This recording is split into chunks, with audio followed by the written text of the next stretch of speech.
Hare Krishna, everybody. Welcome back to the daily readings of Srila Prabhupada's books. Here in the live studios at 51 Hemkund Colony in the center of Delhi, the home of Anantarupa Prabhu and Yamuna Jivana Devi Dasi, Hare Krishna. And we welcome you back from wherever you are in cyberspace, and we're having our twice a year visit here before we move on to the UK on Monday, and enjoying the lovely company, and also especially the prasadam here is out of this world. We just gave you an international plug. And okay, so let's go. Srimad-Bhagavata Mahima Stotram from Sri Krishna Leela Stava, verses 412 to 416. The 107th obeisance that Sanatana Goswami was planning to of the 108 obeisances that Sanatana Goswami was planning to offer to the Vrindavan pastimes of Krishna by writing this book, Sri Krishna Leela Stava, which was the second book that Gopi Paranananda Prabhu decided to translate, comment on. It's a very sweet book, mainly in the vocative Sanskrit, simple vocative Sanskrit, glorifying the pastimes of Krishna in Vrindavan, ending with the killing of Kamsa. And so this 107th obeisance is to the Srimad-Bhagavatam, which delivers to us the pastimes of Krishna, and which is the basis of all of the further comments of our previous acharyas. And it goes like this. Sarva Shastrabdi Piyusha Sarva Vedaika Satpala Sarva Siddhanta Ratnaja Sarvalokaika Drik Prada. O nectar from the ocean of all scriptures, singular fruit of all the Vedas, rich mine of the precious gems of all conclusive truths, you are the only giver of sight to all the worlds. Sarva Bhagavata Prana Srimad Bhagavata Prabho Kali Dvandoditaditya Shri Krishna Parivartita. O life air of all the Supreme Lord's devotees, O Master, Srimad Bhagavatam, you are the sun risen in the darkness of Kali.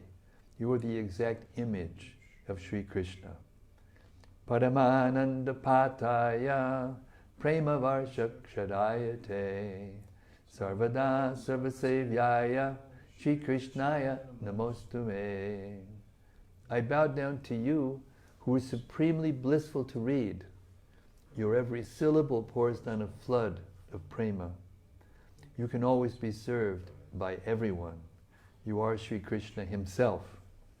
Madeka Bando Matsangin Madguro Mad Mahadana Manishtaraga Mad Bhagya Mad Ananda Namostute. My only friend, my constant companion, my spiritual master, my great wealth, my savior, my good fortune, my source of ecstasy, I bow down to you. Asadu, saduta dayin, adini chuchata kada, anamun jagadachin mam, premna rit kantayospura. O bestower of saintliness to the unsaintly, O exalter of the most fallen, please, never leave me. Always appear in my heart and my voice with pure love. Hare Krishna. Om Namo Bhagavate Vasudevaya. Om Namo Bhagavate Vasudevaya. Om Namo Bhagavate Vasudevaya. So we've come to the 52nd chapter of the Srimad-Bhagavatam, 10th canto, Rukmini's message to Lord Krishna. This chapter describes how Lord Balarama and Lord Krishna, running as if in fear, went to Dwarka. Then Lord Krishna heard the message of Rukmini from the mouth of a Brahmana and chose her as his wife. King Muchakunda, shown mercy by Lord Sri Krishna, offered obeisances and circumambulated him. The king then left the cave and saw that humans, animals, trees, and plants were all smaller than when he had fallen asleep. From this he could understand that the age of Kali was at hand. Thus, in the mood of detachment from all material association, the king began worshipping the Supreme Lord, Sri Hari. Sri Krishna returned to Mathura, which was still under siege by the barbarian army. He destroyed this army, collected all the valuables the soldiers had been carrying, and set off for Dwarka. Just then, Jarasandha arrived on the scene with a force of 23 Akshohinis. Lord Balarama and Lord Krishna, acting as if fearful, left their riches aside and ran away. Far away. Because Jarasandha could not appreciate their true power, he ran after them. After running a long way, Rama and Krishna came to a mountain named Pravarshana and proceeded to climb it. Jarasandha thought they had hidden inside a cave and looked all over for them. Unable to find them, he built fires on all sides of the mountain. As the vegetarian on the mountain slopes burst into flame, Krishna and Balarama jumped off the peak. After reaching the ground unseen by Jarasandha and his followers, they returned to the Dwarka fort, which floated within the sea. Jarasandha decided that Rama and Krishna had burned to death in the fire, and he took his army back to his kingdom. At this point, Maharaj Parikshit asked a question, and Sri Shukadev Goswami responded to it by beginning to narrate the history of the marriage of Lord Sri Krishna and Rukmini. Rukmini, the young daughter of Bhishmaka, king of Vidarbha, had heard of Sri Krishna's beauty, strength, and other fine qualities, and she therefore made up her mind that he would be the perfect husband for her. Lord Krishna also wanted to marry her, but although Rukmini's other relatives approved of their marriage to Krishna, her brother Rukmi was envious of the Lord and thus forbade her to marry him. Rukmi wanted her to marry Shishupal instead. Rukmini unhappily took up her duties in preparation for the marriage, but she also sent a trustworthy Brahmana to Krishna with a letter. When the Brahmana arrived in Dwarka, Sri Krishna properly honored him with ritual worship and other tokens of reverence. The Lord then asked the Brahmana why he had come. The Brahmana opened Rukmini's letter and showed it to Lord Krishna, who had the messenger read it to him. Rukmini Devi wrote, "Ever since I have heard about you, my Lord, I have become completely attracted to you. Without fail, please come before my marriage to Shishupal and take me away. In accordance with family custom, on the day before my marriage, I will visit the temple of goddess Ambika. That would be the best opportunity for you to appear and easily kidnap me. If you do not show me this favor, I will give up my life by fasting and observing severe vows. Then perhaps in my next life I will be able to obtain you." After reading Rukmini's letter to Lord Krishna, the Brahmana took his leave so he might carry out his daily religious duties. Text 1. Shukadev Goswami said, "My dear king, Thus graced by Lord Krishna, Muchukunda circumambulated him and bowed down to him. Then Muchukunda, the beloved descendant of Ikshvaku, exited through the mouth of the cave. Text 2. Seeing that the size of all the human beings, animals, trees, and plants was severely reduced, and thus realizing that the age of Kali was at hand, Muchukunda left for the north. Oh, if we could only do that. Anyway, purport. There are several significant words in this verse. A standard Sanskrit dictionary gives the following English meanings for the word chulaka: little, small, low, vile, poor, indigent, wicked, malicious, abandoned, hard, pained, distressed.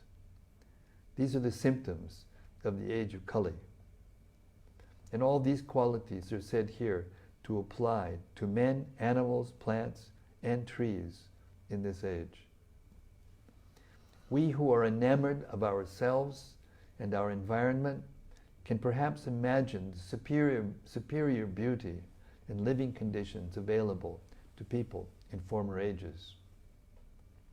The last line of this text, Jagama Disham Uttaram, he went toward the north, can be understood as follows. By traveling north in India, one comes to the world's highest mountains, the Himalayan range. There one can still find many beautiful peaks and valleys where there are quiet hermitages suitable for austerity and meditation. Thus, in Vedic culture, going to the north indicates renouncing the comforts of ordinary society and going to the Himalaya mountains to practice serious austerities for spiritual advancement. Text 3. The sober king, beyond material association and free from doubt, was convinced of the value of austerity. Absorbing his mind in Lord Krishna, he came to the Gandhamadana mountain. Purport. The name Gandhamadana indicates a place of delightful fragrances. Undoubtedly, Gandhamadana was filled with the aroma of wildflowers and forest honey, and with other natural scents. 4. There he arrived at Badarik Ashram, the abode of Lord Narayana, where, remaining tolerant of all dualities, he peacefully worshipped the Supreme Lord Hari by performing severe austerities. Text 5. The Lord returned to Mathura, which was still surrounded by Yavanas. Then he destroyed the army of barbarians and began taking their valuables to Dwarka. Purport. It is clear from this verse that Kalyavana alone pursued Lord Krishna into the mountain cave. When Krishna returned to the besieged city of Mathura, he eliminated the vast barbarian army. Text 6. As the wealth was being carried by oxen and men under Lord Krishna's direction, Jarasandha appeared at the head of 23 armies. Text 7. O king, seeing the fierce waves of the enemy's army, the two Madhavas, in imitating human behavior, ran swiftly away. Text 8. Abandoning the abundant riches, fearless but feigning fear, they went many yojanas on their lotus-like feet. When he saw them fleeing, powerful Jarasandha laughed loudly and then pursued them with charioteers and foot soldiers. He could not understand the exalted position of the two lords, even after being defeated, 17 times before. Text 10. Apparently exhausted after fleeing a long distance, the two lords climbed the high mountain named Pravarshana, upon which Lord Indra showers incessant rain. 11. Although he knew they were hiding on the mountain, Jarasandha could find no trace of them. Therefore, O king, he placed firewood on all sides and set the mountain ablaze. Purport. Clearly we are observing one of the Supreme Lord's transcendental pastimes. Although the Bhagavatam states that the two lords, Krishna and Balarama, were exhausted, even in their so-called exhausted state, they were able to quickly climb a high mountain and shortly thereafter jump off it to the ground. It would be unwise and illogical to ignore the whole picture the sages are giving us here, and instead try to pick apart isolated descriptions. Clearly we are watching the Supreme Personality of Godhead in the midst of his spiritual pastimes. We are not observing an ordinary human being.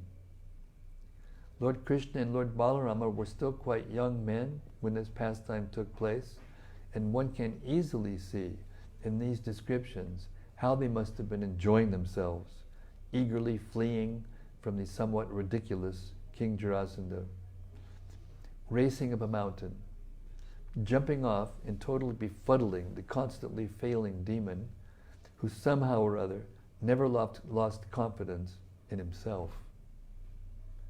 Seen without envy or quarrelsomeness, the Lord's pastimes are immensely entertaining. Text 12. The two of them then suddenly jumped from the burning mountain, which was 11 yojanas high, and fell to the ground. Purport.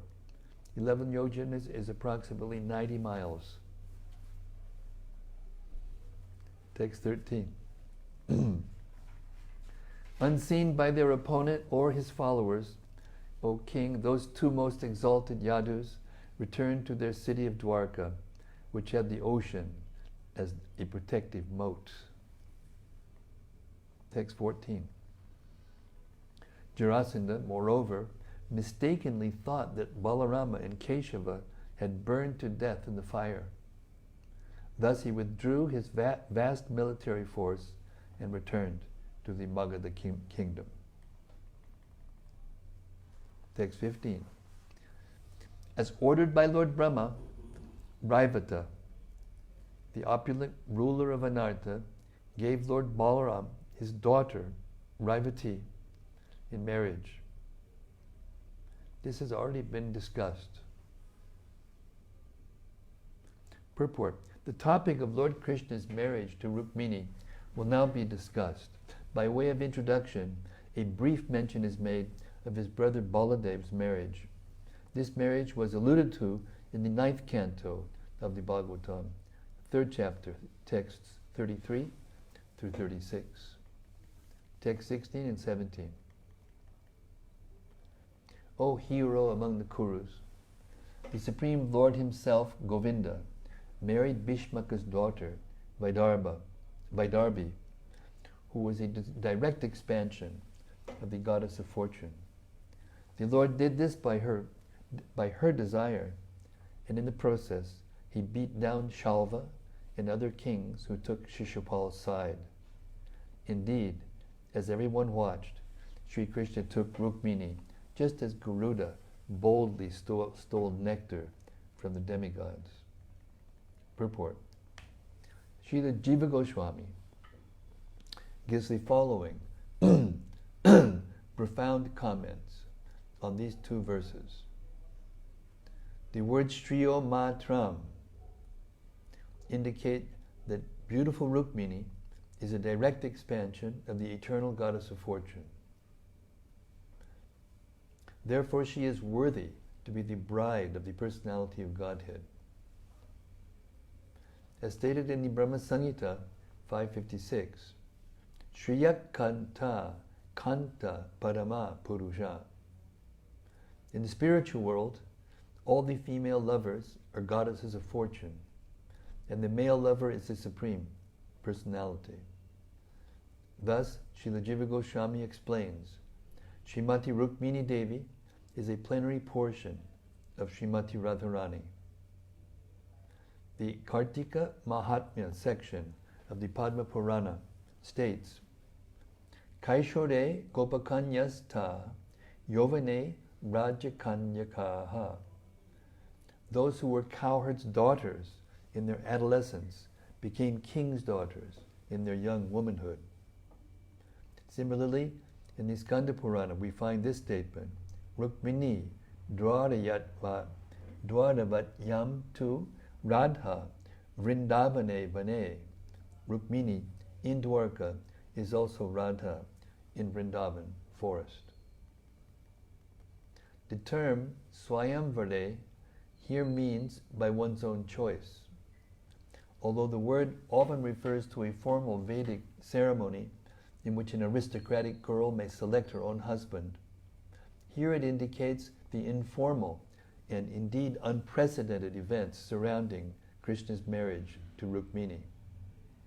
In fact, Sri Krishna and Srimati Rukmini chose each other because of their eternal, transcendental love. Text 18. King Parikshit said, the Supreme Lord married Rukmini, the beautiful-faced daughter of Bhishmaka, in the Rakshasa style, or so I have heard. Purport. Srila Sridhar Swami quotes the following Smriti statement, Rakshasho Yuddha Haranat. A Rakshasa marriage takes place when the bride is stolen from one's rival suitors by force. Similarly, Shukadev Goswami himself has already said, Ragya Pramatya. Krishna had to beat down opposing kings to take Rukmini. Text 19. My Lord, I wish to hear how the immeasurably powerful Lord Krishna took away his bride while defeating such kings as Magadha and Shalva. Purport. We should not think that Sri Krishna was actually afraid of Jarasandha. In the very next chapter, we will find that Sri Krishna easily defeats Jarasandha and his soldiers. Thus, we should never doubt the supreme prowess of Lord Krishna. Text 20. What experienced listener, O Brahmana, could ever grow satiated while listening to the pious, charming, and ever-fresh topics of Lord Krishna, which cleanse away the world's contamination? Text 21. O Sri Badarayani said, there was a king named Bhishmaka, the powerful ruler of Vidarbha. He had 5 sons and 1 daughter of lovely countenance. 22. Rukmi was the firstborn son, followed by Rukmarata, Rukmabahu, Rukmakesh, and Rukmamali.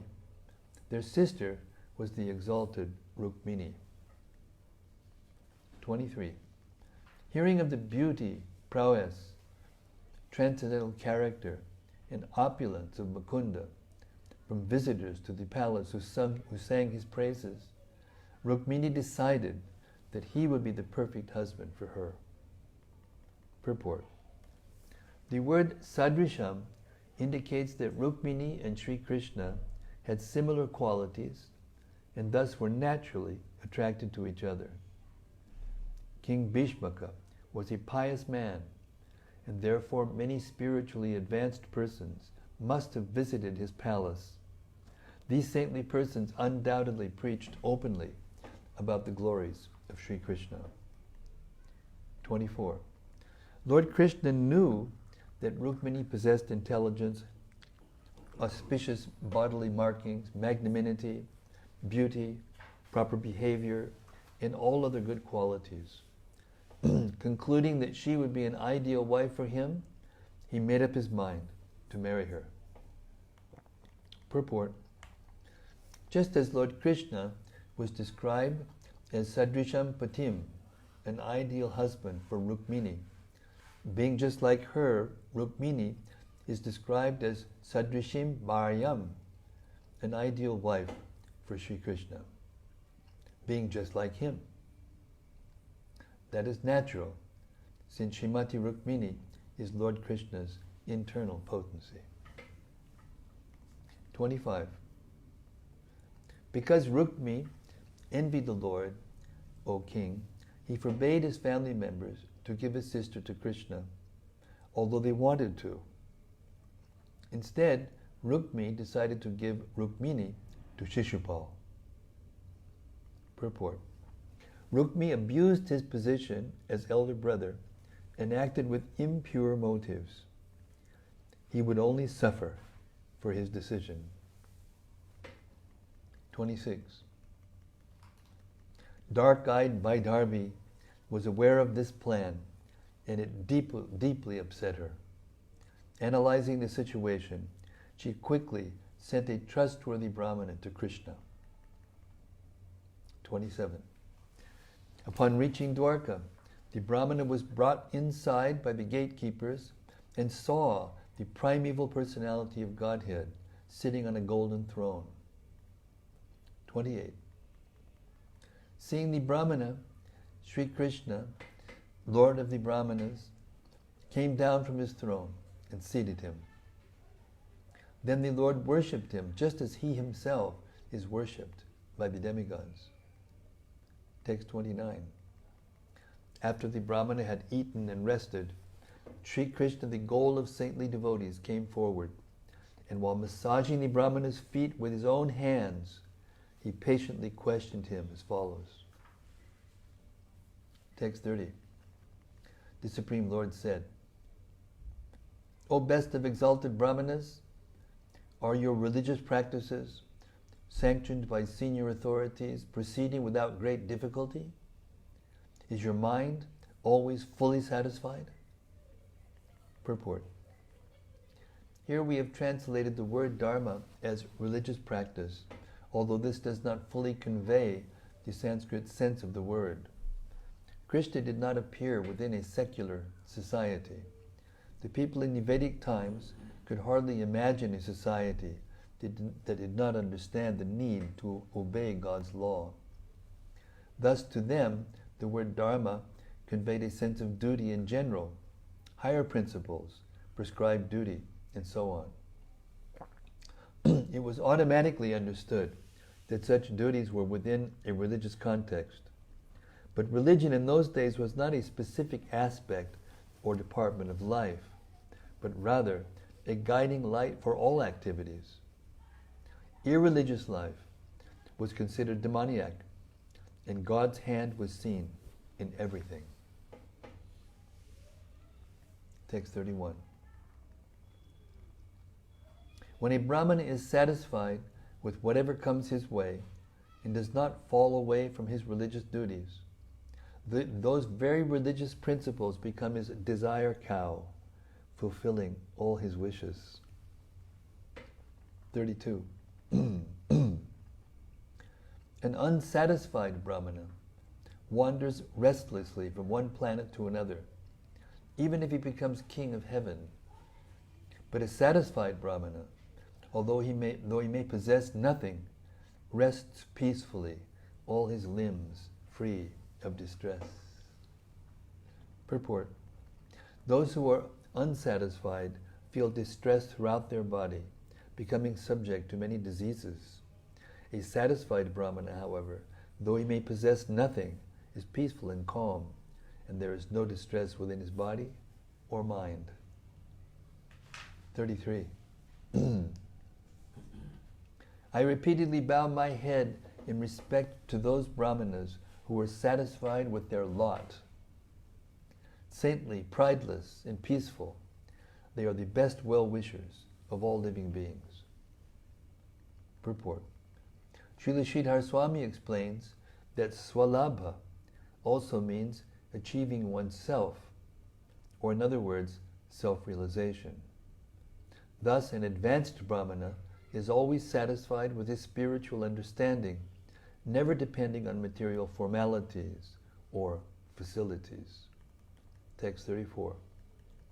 O Brahmana, Is your king attending to your welfare? Indeed, that king in whose country the citizens are happy is protected and very dear to me.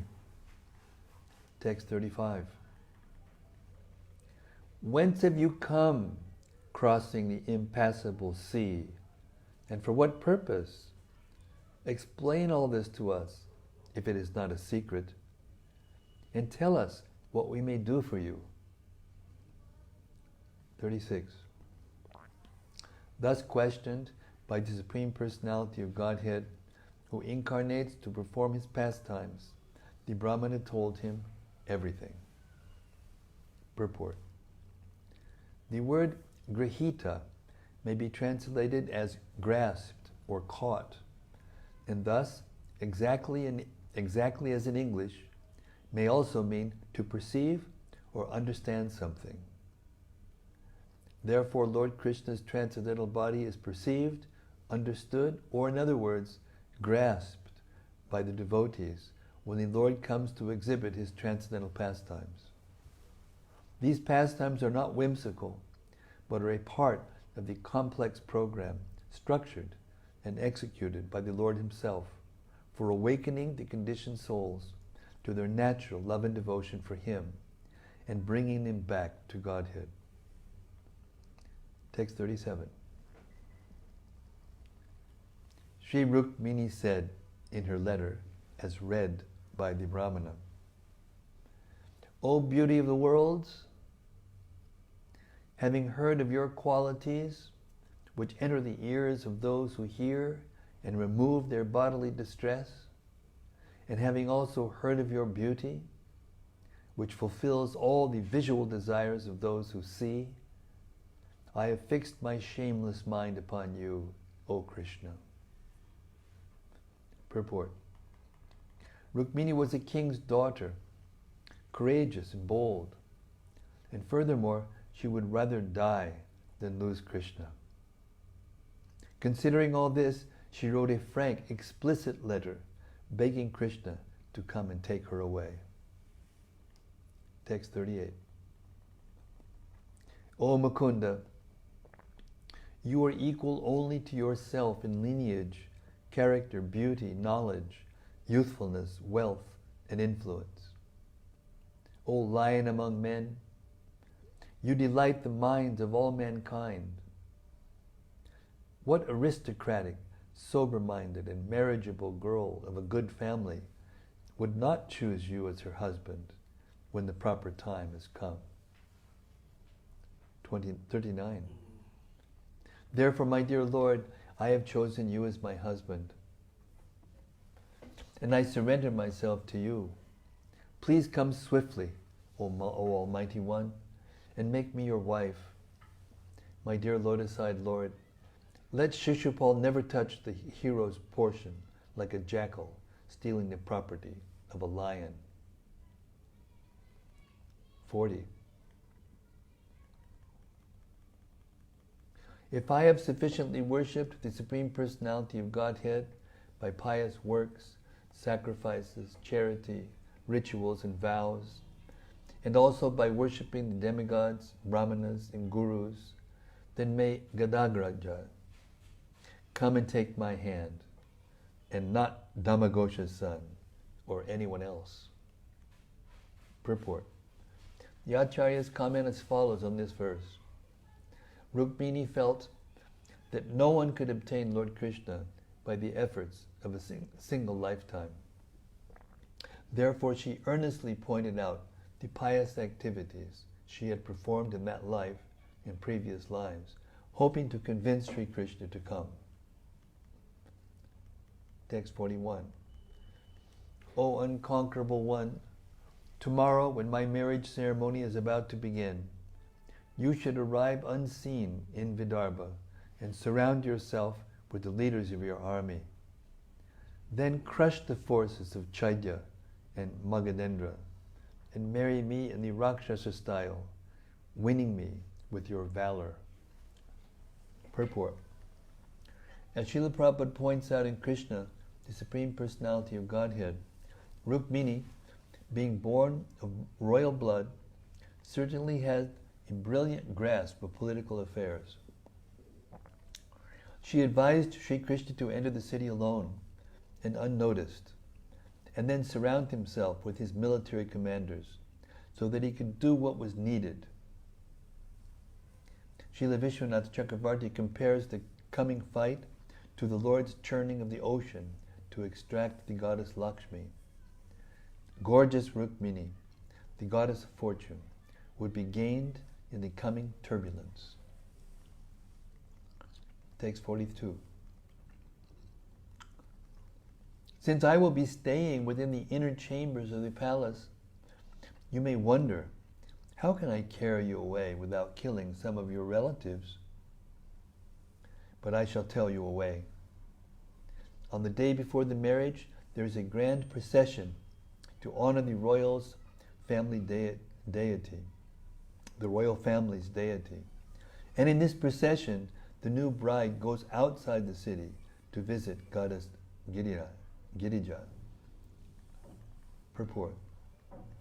Clever Rukmini anticipated a possible objection on the part of Sri Krishna. He certainly would not object to subduing rascals like Shishupal and Jarasandha, but he might be reluctant to injure or kill Rukmini's relatives, some of whom might block his way to the palace's inner sanctum, where the women were protected. The procession to or from the temple of Girija, Durga, would provide the perfect opportunity for Krishna to kidnap Rukmini without harming her relatives. King's daughter, expert.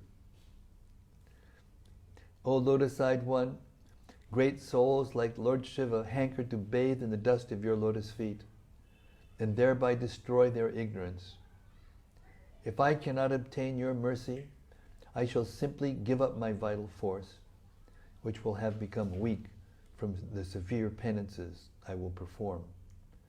Then, after hundreds of lifetimes of endeavor, I may obtain your mercy. Purport. The divine Rukmini's extraordinary dedication to Sri Krishna is possible only on the spiritual platform, not in the fragile world of mundane affection. 44. The Brahmana said, "This is the confidential message I have brought with me, O Lord of the Yadus. Please consider what must be done in these circumstances and do it at once." Purport. When the Brahmana arrived, he broke the seal of a confidential letter written in the privacy of Rukmini's quarters and meant only for Lord Krishna. By using the term Guya Sandeshaha, the trustworthy Brahmana, personally selected by Rukmini, here affirms that he has not violated the confidentiality of this message. Only Lord Krishna has heard it. Since the marriage of Rukmini was fast approaching, Sri Krishna would have to act immediately. The term Yadudeva indicates that Lord Krishna, as the Lord of the powerful Yadu dynasty, should make his decision and then mobilize his followers, if necessary. Thus end the purports of the humble servants of His Divine Grace, A.C. Bhaktivedanta Swami, Prabhupada, to the 10th canto, 52nd chapter of Srimad-Bhagavatam, entitled Rukmini's Message to Lord Krishna. Hari Bol. Glories to Sri Rukmini, that courageous girl. Hari Bol, Hari Bol. Sometimes, I've been asked sometimes why we clap after, hearing, because, clapping seems mundane or something like that. But then I was thinking that this is actually the ultimate drama. It's like a play, a theater, a drama. And each one of these chapters is like an act of the drama. And when I'm clapping, I'm thinking more and more and more. It's like encore, encore, encore. Bring us more of these wonderful pastimes, Lord Krishna. Now, I can't stop here. I think I have to go on to the next one. Do I have consensus among the audience? Is it okay? Okay. Chapter 53. Krishna kidnaps Rukmini. This chapter describes how Lord Sri Krishna arrived in Kundina, the capital of Vidarbha, and kidnapped Rukmini in the presence of powerful enemies. How many verses are there? How many verses? 57. Okay. After Lord Krishna had heard the Brahmana messenger recite Rukmini's letter, the Lord said to him, I am indeed attracted to Rukmini, and I know of her brother Rukmi's opposition to my marrying her. Therefore I must kidnap her after crushing all the low-class kings, just as one might generate fire from wood by friction. Since the solemnizing of vows between Rukmini and Shishupal was scheduled to occur in only 3 days, Lord Krishna had Daruka ready his chariot at once. Then he immediately set out for Vidarbha, which he reached after one night's travel. Vidarbha is a long ways from Dwarka. It's still in the west. Huh? Still in the west of India. Vidarbha is in Maharashtra. Yeah. Dwarka is in Gujarat. Still, but to go in a chariot overnight, that's chariots moving pretty fast. King Bhishmaka, trapped by his affection for his son Rukmi, was prepared to give his daughter to Shishupal. Bhishmaka saw to all the necessary preparations. He had the city decorated in various ways and had its main roads and intersections thoroughly cleansed. Damagosha, the king of Chedi, having also done everything necessary to prepare for his son's marriage, arrived in Vidarbha. King Bhishmaka greeted him properly and gave him a place to stay. Many other kings, such as Jarasandha, Shalva, and Dantavakra, also came to witness the occasion. These enemies of Krishna had conspired to kidnap the bride if Krishna came. They planned to fight him together and thus guarantee Shishupal his bride. Hearing of these plans, Lord Baladev gathered his entire army and quickly went to Kundinapur. On the night before the wedding, Rukmini, about to retire, had still not seen either the Brahmana or Krishna arrive. In anxiety, she cursed her bad fortune.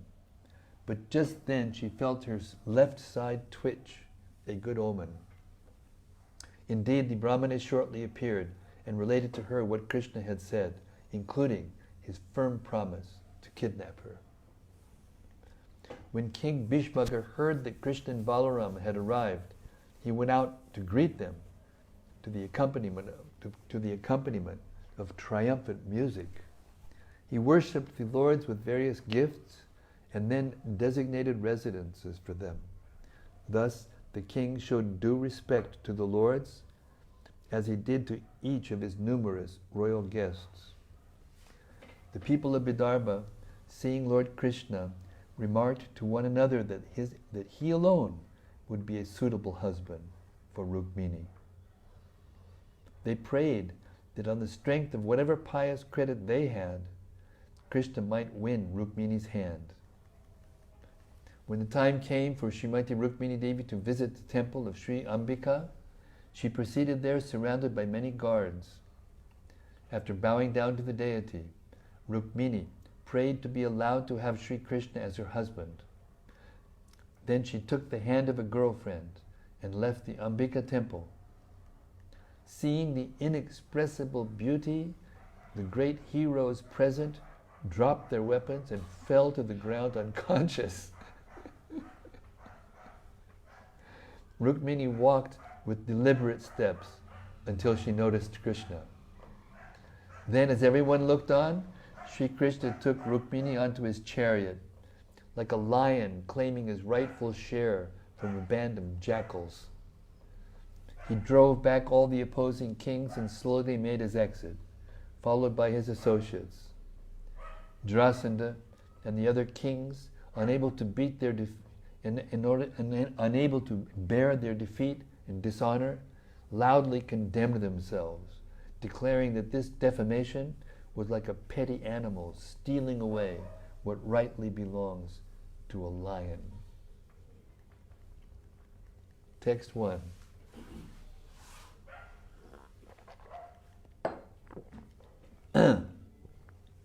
Shukadeva Goswami said, thus hearing the confidential message of Princess Vaidarbhi, Lord Yadunandana took the Brahmana's hand and smiling spoke to him as follows. Text 2. The Supreme Lord said, just as Rukmini's mind is fixed on me, my mind is fixed on her. I can't even sleep at night. I know that Rukmini, out of envy, has forbidden our marriage.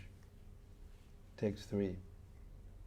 She has dedicated herself exclusively to me, and her beauty is flawless. I will bring her here after thrashing those worthless kings in battle, just as one brings a blazing flame out of firewood. Purport. When latent fire is aroused in wood, the fire bursts forth, consuming the wood in the act of manifestation. Similarly, Lord Krishna boldly predicted that Rukmini would come forth to take his hand, and that in the process, the wicked kings would be burned by the fire of Krishna's determination. Text 4. Shukadeva Goswami said, Lord Madhusudana also understood the exact lunar time for Rukmini's wedding. Thus he told his driver, Dwaraka, ready my chariot immediately. 5. Dwaraka brought the Lord's chariot, yoked with the horses named Shaibya, Sugriva, Meghapushpa, and Balahaka. He then stood before Lord Krishna with joined palms. Purport. Srila Vishwanath Chakrabarti quotes the following verse text of the Padma Purana describing Lord Krishna's chariot horses. Shaibyash tu Shukapatraba Sugrivo Hemapingalaha Meghapushpash tu Meghaba Panduro Hi Balahaka. Shaibya was green like a parrot's wings, Sugriva yellow gold, Meghapushpa the color of a cloud, and Balahuka whitish. Text 6. Lord Shauri mounted his chariot and had the Brahmana do likewise. Then the Lord's swift horses took them from the Anartha district to Vidarbha in a single night. Text 7. King Bhishmaka, the master of Kundina, having succumbed to the sway of affection for his son, was about to give his daughter to Shishupal. The king saw to all the required preparations. Purport. Srila Sridhar Swami points out in this connection that King Bhishmaka had no particular liking for Shishupal, but rather acted out of attachment for his son, Rukmini. Text 8 and 9. The king had the main avenues, commercial roads and intersections thoroughly cleansed and then sprinkled with water. And he also had the city decorated with triumphant archways and multicolored banners on poles. The men and women of the city, arrayed in spotless raiment and anointed with fragrant sandalwood paste, wore precious necklaces, flower garlands, and jeweled ornaments, and their opulent homes were filled with the aroma of a guru. Purport. When earthen roads are sprinkled with water, the dust settles down and the road becomes smooth and firm. King Bhishmaka thoroughly prepared for the great wedding, setting the scene for Lord Krishna's triumphant abduction of beautiful Rukmini Devi. Text 10. O king, in accordance with prescribed rituals, Maharaj Bhishmaka worshipped the forefathers, demigods, and brahmanas, feeding them all properly. Then he had the traditional mantras chanted for the well-being of the bride. 11. After being bathed, the bride, who had beautiful teeth, was adorned with the auspicious wedding necklace. Then she was dressed in brand new upper and lower garments and decorated with the most excellent jeweled ornaments. Purport. According to Srila Vishwanath Chakravarti, only spotless clothing fresh off the loom could be worn during auspicious ceremonies. Text 12. The best of Brahmanas chanted mantras of the Rig, Sama, and Yajurvedas for the bride's protection, and the priest learned in the Atharva Veda offered oblations to pacify the controlling planets. Purport. Srila Vishwanath Chakravarti points out that the Atharva Veda often deals with the pacification of unfavorable planets. Text 13. Outstanding in his knowledge and of regulative principles, the king rewarded the Brahmanas with gold, silver, clothing, cows, and sesame seeds mixed with raw sugar. Text 14. Raja Dharmaghosh, Lord of Chedi, had also engaged Brahmanas expert in chanting mantras to perform all rituals necessary to assure his son's prosperity. Triguna Vijayaveda. King Dharmaghosh had traveled to Kundina, accompanied by armies of elephants, exuding mada, chariots hung with golden chains, and numerous cavalry and infantry soldiers. Text 16. Bhishmaka, the lord of Vidarbha, came out of the city and met King Dharmaghosh, offering him tokens of respect. Bhishmaka then settled at Dharmaghosh in a residence especially constructed for the occasion. 17. Shishupal's supporters, Shalva, Jarasandha, Dantavakra, and Vidura, all came, along with Pondraka and thousands of other kings. That's why Pondraka was there. Purport. Those familiar with the history of Lord Krishna's life will immediately recognize the names given in this text. The kings mentioned here maintained a deep animosity toward Sri Krishna and opposed him in one way or another, but they were all to be frustrated and defeated on the occasion of Shishupal's would-be wedding.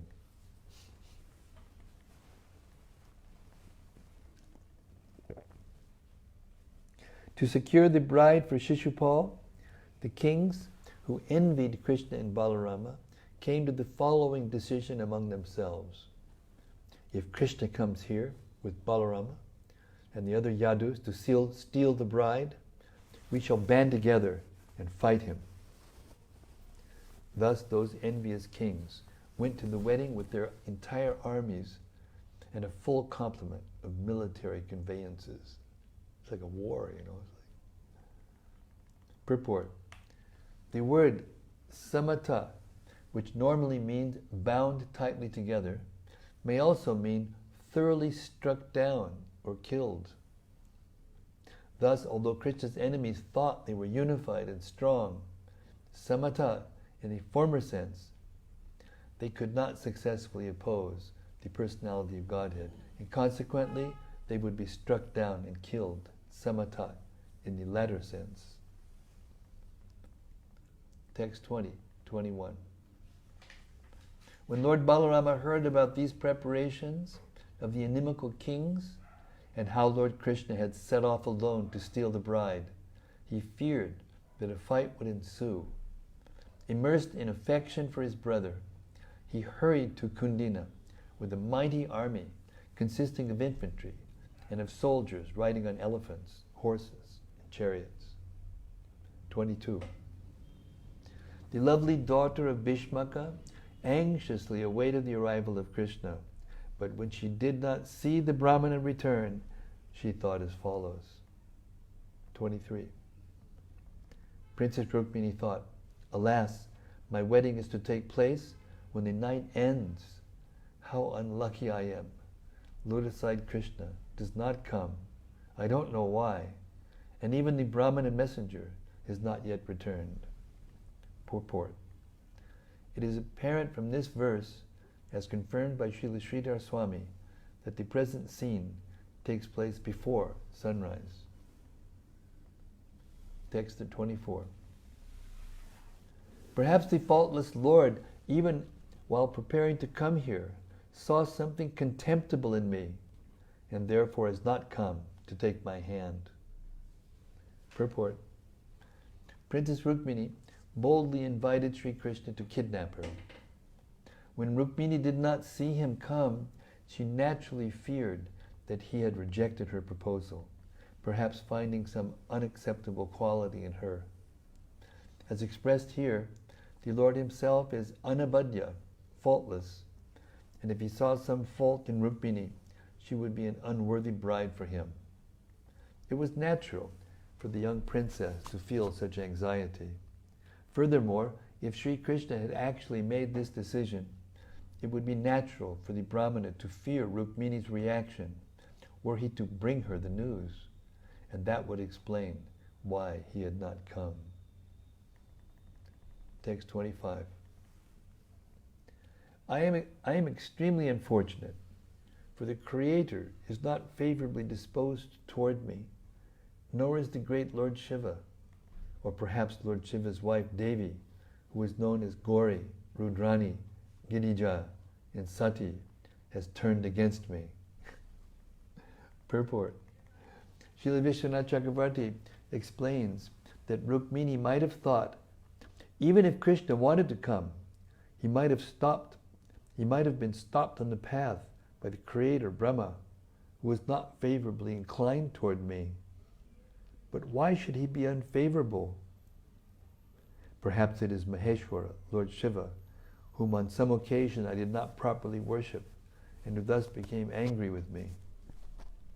But he is Maheshwara, the great controller, so why would he be angry with such an insignificant, foolish girl as me? Perhaps it is Shiva's wife, Gauri Devi, who is displeased, though I worship her every day.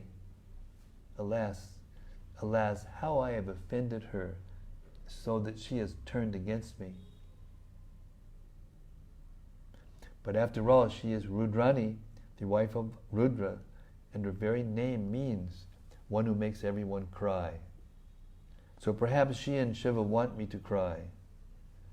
But seeing that I am so miserable about to give up my life, why don't they soften their attitude? The reason must be that Goddess Devi is Girija, an adopted daughter. So why should she be soft-hearted? In her incarnation as Sati, she gave up her body, so perhaps she now wants me to give up my body also. Thus the Acharya, with realized poetic sensitivity, interprets the various names used in this verse. Text 26. As she thought in this way, the young maiden, whose mind had been stolen by Krishna, closed her tear-filled eyes, remembering that there was still time. Purport. Srila Sridhar Swami explains the word kalagya as follows. Rukmini thought, it is not even the right time yet for Govinda to come, and thus she felt a bit consoled. 27. O king, as the bride thus awaited the arrival of Govinda, she felt a twitch in her left thigh, arm, and eye. This was a sign that something desirable would happen. Text 28. Just then the purest of learned brahmanas, following Krishna's order, came to see the divine princess, Rukmini, within the inner chambers of the palace. Purport. According to Srila Sridhar Swami, Sri Krishna had reached the gardens outside the city, and out of concern for Rukmini, he had instructed the Brahmana to tell her of his arrival. 29. Noting the Brahmana's joyful face and serene movements, saintly Rukmini, who could expertly interpret such symptoms, inquired from him with a pure smile. Text 30. This is real life. This is real life. Being able to see, what's going to happen by just looking at the person's face and their body language and all that. These are all mystic persons, The Brahmana announced to her the arrival of Lord Yadunandana and relayed the Lord's promise to marry her. 31. Princess Vaidarbi was overjoyed to learn of Krishna's arrival. Not finding anything at hand suitable to offer the Brahmana, she simply bowed down to him. Text 32. The king, upon hearing that Krishna and Balarama had come and were eager to witness his daughter's wedding, went forth with abundant offerings to greet them as music resounded. Text 33. Presenting them with madhuparka, new clothing, and other desirable gifts, he worshipped them according to standard rituals. 34. Generous King Bhishmaka arranged opulent accommodations for the two lords and also for their army and entourage. In this way, he afforded them proper hospitality. And we might remember at this point that he actually wanted her to marry Krishna. He had selected Krishna. Family attachment. Older brother, no, I wanted to worship. And he couldn't. Just like Dhritarashtra. He knew Krishna was God. He knew that actually he was doing the wrong thing because he was blind and he wasn't qualified to be the king. But when the Pandavas came out of the forest, they were young children. So he was, in emergency, was okay for him to stay the king. But as soon as they grew up enough, then he was supposed to give the kingdom to the Pandavas, but he couldn't do it. Even at the expense of all of his sons, all of the, family members, everything, his whole dynasty wiped out. But he couldn't give it up, that attachment. So strong, family attachment. So here, Bhishmaka is arranging this wonderful reception for Krishna and Balaram, even though he knows what's going to happen. He's happy about it. Text 35.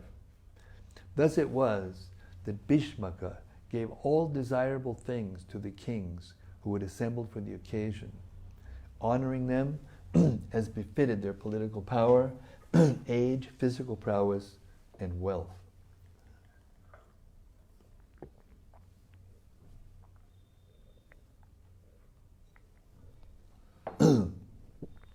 So those state etiquettes, that are still followed are rooted in the Vedic culture, depending on how powerful they are. If you're supposed to have a meeting with the other head of state, and you want to diminish his position, and you send somebody else, some lower person, and everybody can understand what's going on.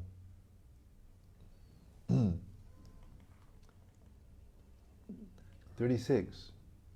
When the residents of Vidarbhapur heard that Lord Krishna had come, they all went to see him. With the cupped palms of their eyes, they drank the honey of his lotus face. 37. The people of the city said, Rukmini and no one else deserves to become his wife. And he also, possessing such flawless beauty, is the only suitable husband for Princess Vaishmi. Purport. According to Srila Vishwanath Chakravarti, this text combines statements made by different citizens.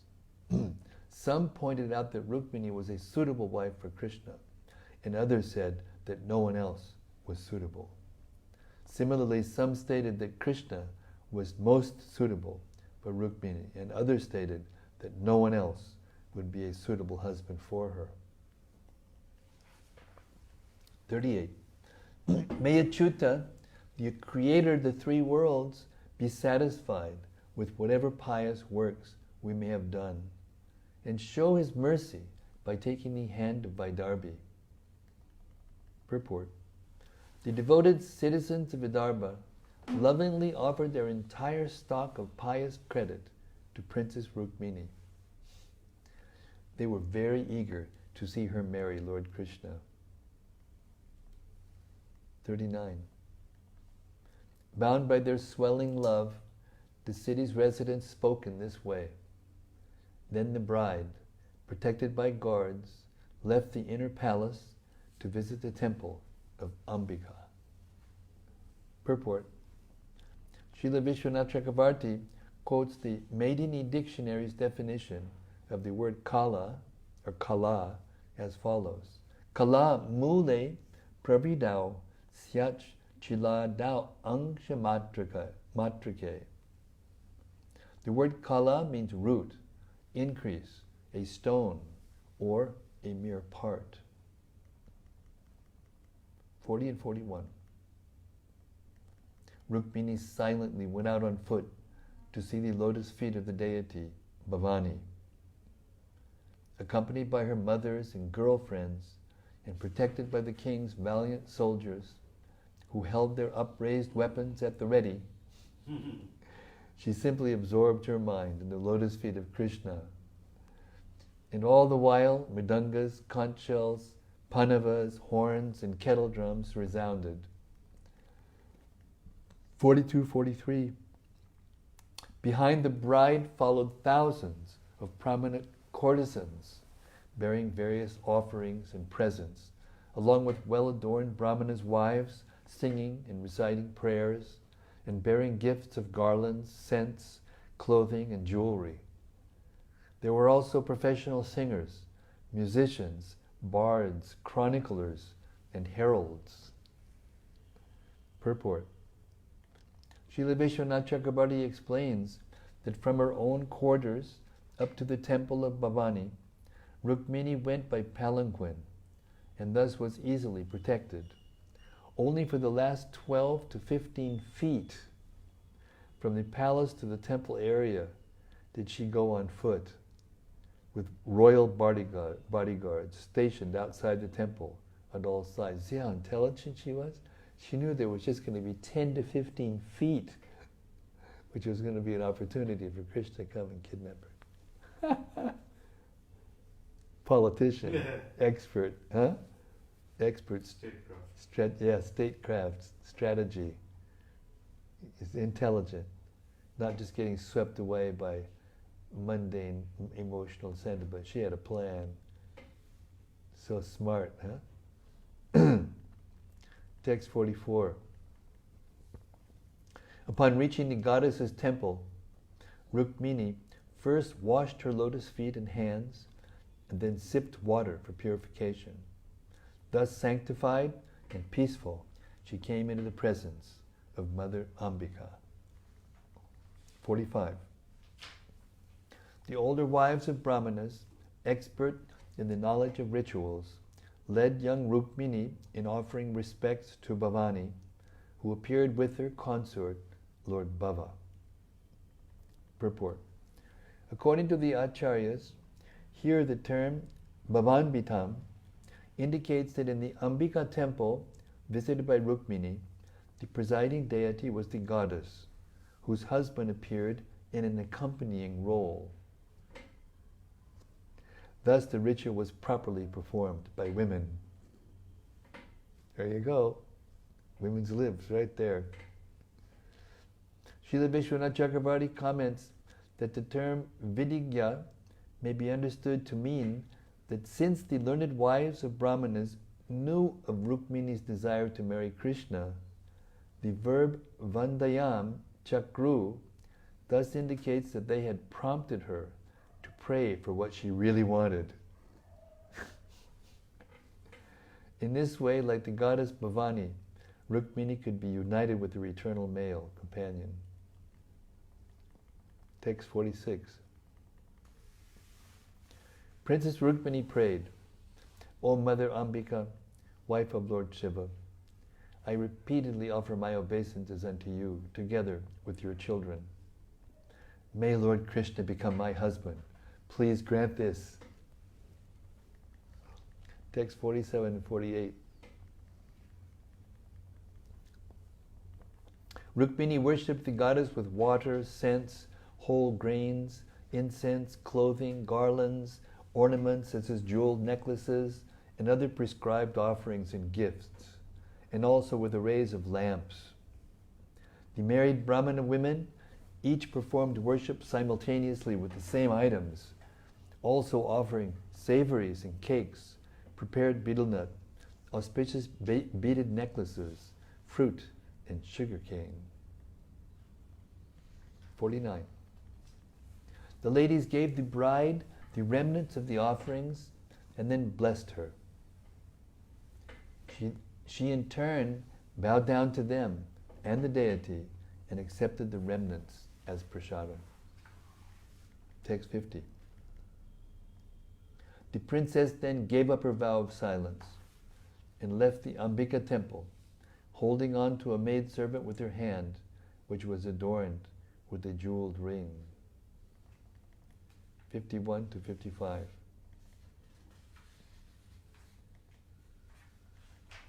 Rukmini appeared as enchanting as the Lord's illusory potency, who enchants even the sober and grave. Thus the kings gazed upon her virgin beauty, her shapely waist, and her lovely face adorned with earrings. Her hips were graced with a jeweled studded belt, her breasts were just budding, and her eyes seemed apprehensive of her encroaching locks of hair.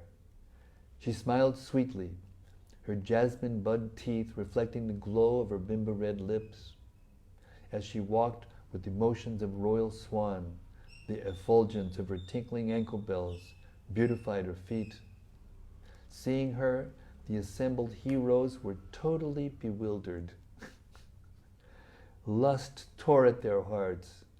Indeed, when the king saw her broad smile and shy glance, they became stupefied, dropped their weapons, and fell unconscious to the ground from their elephants, chariots, and horses. What a nice translation. On the pretext of the procession, Rukmini displayed her beauty for Krishna alone. Slowly she advanced the two moving lotus whorls of her feet, awaiting the arrival of the Supreme Lord. With the fingernails of her left hand, she pushed some strands of hair away from her face as she shyly looked from the corners of her eyes at the kings. At that moment, she saw Krishna. Then, while his enemies looked on, the Lord seized the princess, who was eager to mount his chariots. Purport. According to Srila Jiva Goswami, Rukmini was anxious that the locks of hair might impede her vision, since she was most eager to see her beloved Krishna. The non-devotees or demons are bewildered at seeing the opulences of the Lord and think that his potency is meant for their gross sense gratification. But Rukmini, an expansion of Krishna's internal pleasure potency, was meant for the Lord alone. Srila Vishwanath Chakrabarti quotes the following verse to describe the kind of woman known as Shama. Shitakale bhaved ushno, ushnakale tushitala, stanao sukatinao yasya sa shama parikirtita. A woman is called Shama when her breasts are very firm and when someone in her presence feels warm in the winter and cool in the summer. Srila Vishwanath Chakrabarti further points out that since the beautiful form of Rukmini is a manifestation of the Lord's internal energy, the non-devotees cannot perceive her. Thus the heroic kings assembled in Vidarbha were agitated with lust upon seeing the Lord's illusory potency, an expansion of Rukmini. In other words, no one can lust after the Lord's eternal consort.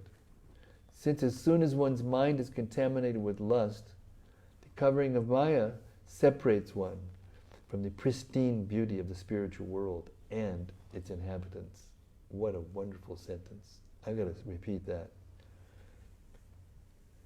Thus the heroic kings assembled in Vidarbha were agitated with lust upon seeing the Lord's illusory potency, an expansion of Rukmini. In other words, no one can lust after the Lord's eternal consort, since as soon as one's mind is contaminated with lust, the covering of Maya separates one from the pristine beauty of the spiritual world and its inhabitants. How good is that? Finally, Srimati Rukmini Devi felt shy as she looked from the corners of her eyes at the other kings, for she did not want to meet the glances of those inferior men. Text 56. Like a lion removing his prey from the midst of jackals, Lord Madhava lifted the princess onto his chariot, whose flag bore the emblem of Garuda, and disregarding the circle of kings, slowly exited with Balarama in the lead. So she did the thing. She was so beautiful, they just lost consciousness. They just fell off their elephant chair. They're like this, Krishna just came and took her away. It took her some time to get the, Regain their composure. Yeah, exactly. She did the thing. She was instrumental. 57. The kings inimical to the Lord, headed by Jarasandha, could not tolerate this humiliating defeat. They exclaimed, "Oh, damn us! Though we are mighty archers, mere cowherds have stolen our honor, just as puny animals might steal the honor of lions." It's so proud they were thinking like that, even though it's obvious what's happening, right? Purport. From the last two verses of this chapter, it is clear that the perverted intelligence of demons makes them perceive things in a way exactly opposite to reality. It is clearly stated that Krishna stole Rukmini like a lion taking his prey from the midst of jackals. The demons, however, saw themselves as lions, and Lord Krishna as an inferior creature. Without Krishna consciousness, life becomes most dangerous. Parallel universes, parallel realities. It's happening right now today. We'll comment on this after the end. Thus end the purports of the humble servants of His Divine Grace, A.C. Bhaktivedanta Swami Prabhupada, to the 10th canto, 53rd chapter of Srimad-Bhagavatam, entitled Krishna Kidnaps Rukmini, Haribol, Rukmini Ji Ki Jai. All glories to Lord Krishna. All glories to all the residents of Vidarbha. All glories to Lord Balaram, thoughtful brother who brought the soldiers just in case. Hare Krishna, Haribol. So that's it. The ongoing Summum Bonum, 10th canto, Srimad-Bhagavatam, the ultimate, absolute truth. This is far out. This last comment about how the demons live in a parallel reality, parallel universe. And right now in America there's going on this impeachment inquiry, public, and these witnesses are coming one after another, and they're these people are honest citizens, and they're expert. There was 2 or 3 in particular, they were just expert. They take notes whenever there are meetings. They take notes. They've got it all lined out what happened, and the other party is, trying to criticize them and bring down their credibility and all these things. And you can see it's clear that they're living in 2 realities. Prabhupada used to say, the sun is the sun, And I may have my opinion of what it is, and you may have your opinion of what it is, but it never is going to change the sun. The sun is the sun. It's all these. Anyway, it's beautiful. Last purport was beautiful. Clear distinction to how the demons think they're wonderful and Krishna's insignificant, when in reality is that Krishna's wonderful and they're insignificant. And they lose every time, every single time. At least when they're up against Krishna. Sometimes they defeat the demigods, but not Krishna. Okay. It's our magic open mic forum part of our program. And all of you out in cyberspace, if you're listening, you're welcome to give your reflections and your further discussions or your questions, whatever. And we can discuss this wonderful pastime of Rukmini sending her message to Krishna using her Kshatriya, God-given intelligence and strategic political understandings to arrange it perfectly so that Krishna could come and kidnap her. It's far out.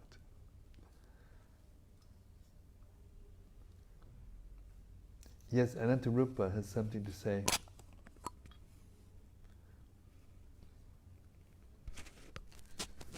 Thank you, Maharaj, for a wonderful reading. It was just pleasurable on all counts.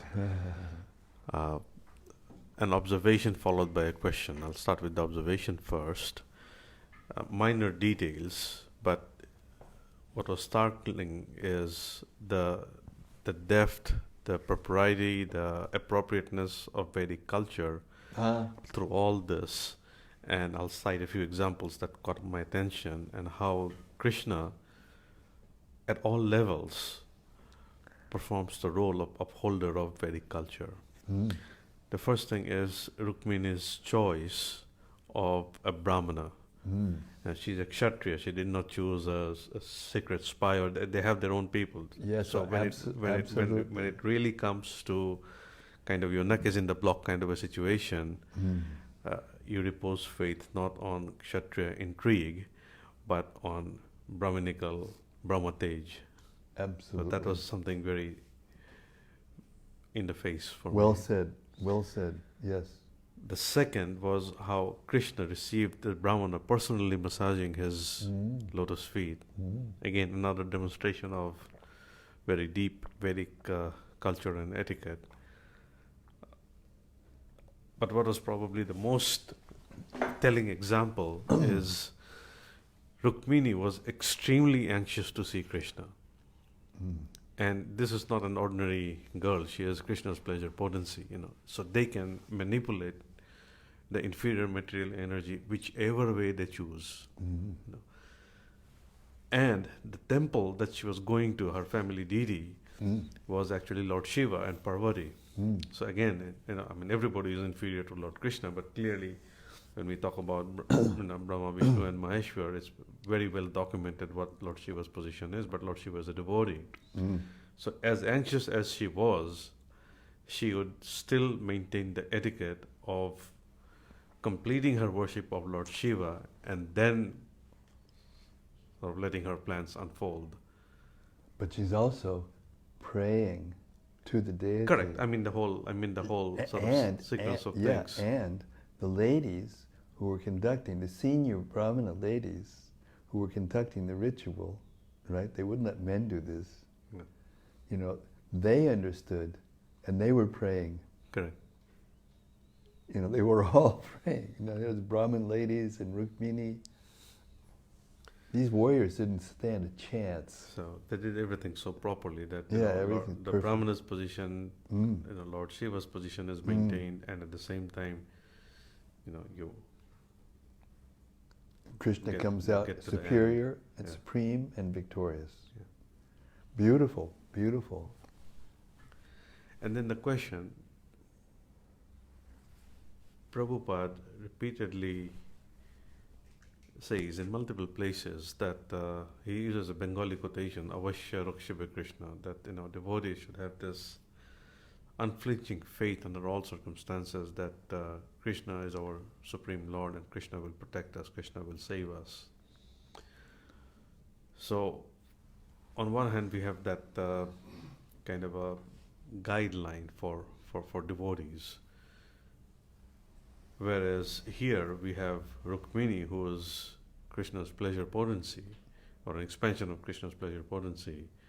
And Rukmini is kind of thinking that maybe, Krishna will not come. Whatever be the reason, maybe I'm not worth it, or maybe some blemish in my beauty or character or whatever it is. My question is, how is it that Rukmini even was harboring these thoughts that Krishna will not save her or protect her? Because the more advanced a devotee is, the mystic, one of the mystic characteristics of spiritual advancement is that the more advanced one becomes, the less advanced one thinks one is. Mm-hmm. That's the mystic qualification. As a matter of fact, you can be sure if someone promotes themselves, as great or knowable, and actually tries to get people to worship them, you can understand that they're going in the wrong direction. I'll give you this is kind of a classic example. I've been living in Govardhan for 25 years, on and off. I mean, for years I was there year-round, and I became very much a Govardhan Vasi during that time. I was dealing with all the locals. I was even going to their homes sometimes to distribute, boundary dispute. We have a boundary dispute. I had to go to the king, the senior guy house, and eat what you can't imagine. For us, practically, just ghee with a little bit of grain in it, and I mean, it was just unbelievable. I did it all, and when I came back to the temple, I was practically gone.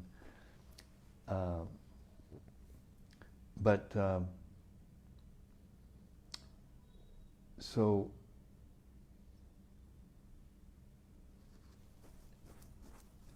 in all those years, I've seen so many devotees leave ISKCON and go to Radhakund.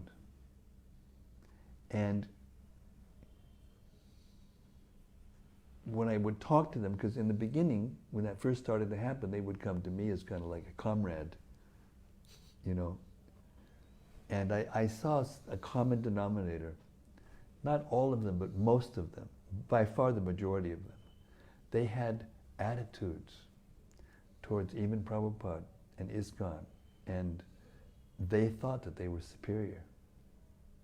Now we have the best guru, and you ISKCON is just, And it was ISKCON, they wouldn't even know about Radhakund if it hadn't been for Prabhupada's books and ISKCON. They wouldn't even know. And then I could very clearly see that anybody who is thinking that they want to be like Radharani or get Gopi Bhav or whatever, and are thinking like that, they must be going in the opposite direction. I was thinking like that, and sure enough, practically all of them at some point or another fell down in some way or another, and they couldn't stay in Radhakund. But our dear one, Rasi Krishna Maharaj, has stayed there for 25 years straight. Never flinched under all kinds of different pressures. And you can see him. He's just simple and pure and humble. Effulgent. And effulgent, and not putting himself ever forward. Never. So I think that's the reason. Thank you, Maharaj. Yeah, it's an actual emblem or decoration, more than an emblem, a decoration of a associate of Krishna, eternal associate of Krishna. That they become, like we were talking today. Remember, we were talking today about how self-effacing, pure Vaishnavas are. And Prabhupada was acting as a world acharya, so he wasn't self-effacing in the same way as Sanatana Goswami was when he first met Lord Chaitanya. That was different, a little different. But still, he would never put himself forward or speak about himself or even talk in any way, even subtly, to get you to come to him. He was always speaking about Krishna and teaching you to come to Krishna. And therefore, when I got those first two books, I realized they were from the same author. I had a conversion experience on the spot. But at the same time, I didn't think the author of this book is my guru. I was looking for guru by that time in my life. And then I went out of my way to go to San Francisco just because we didn't like LA, because we found on the address in the book, in the magazine rather. And Prabhupada, by providence, Prabhupada arrived on the same day. That night, I was in front of Prabhupada. I just fell on the ground. As soon as I saw him, he lit up the room. He came out onto the stage to give his talk. It was so obvious that he was the spiritual master of the world, It was just obvious to me. And yet, when I was reading the book, before I met devotees or even saw him, I couldn't think like that because he never talked about himself in that way.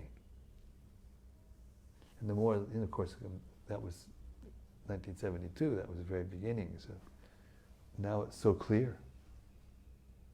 After hearing all these pastimes and how the exalted associates of the Lord feel and express their feelings about themselves in relationship to Krishna.